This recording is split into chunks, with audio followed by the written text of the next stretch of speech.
আজকে সকালবেলা দেখো কাঠের জালে রান্না বসিয়ে দিয়েছি।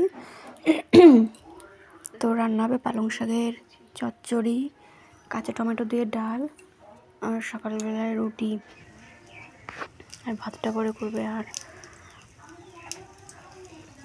সোনাইকেও হচ্ছে রুটি দিয়ে দুধ দিয়ে এখন খাবে, ওকে দিয়ে দেবো। ও তো একা খেতেই চায় না, তো বলোকে বললাম আবার একটু রান্না করছি, একটু খেয়ে নাও।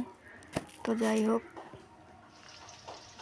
দেখো ঠান্ডা তো প্রচণ্ড পরিমাণে ঠান্ডা, আর আমার তো একটু ঠান্ডায় বেশি। তারপরে হচ্ছে দেখো রান্না বান্না কিন্তু হয়ে গেল প্রায়, আর দুটো কড়াই বসিয়ে দিয়েছি। দেখো এটাতে ডাল বসিয়েছি, এইটাতে ঘ্যাট বা চচ্চড়ি যাই হোক। আর দেখো এটা কী করছে রোদ্রের মধ্যে বসে।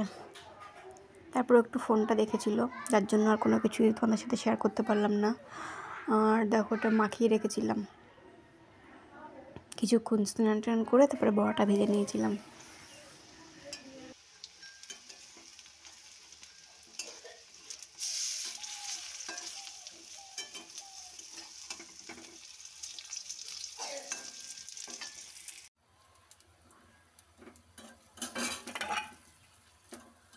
বকফুলের বড়াটা কিন্তু দারুণই লাগে খেতে, আমার কাছে তো দারুণ।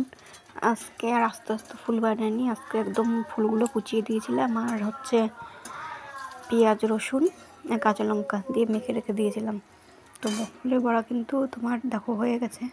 আর ঠান্ডা ঠান্ডা লাগলে পরে কিন্তু প্রচণ্ড খুবই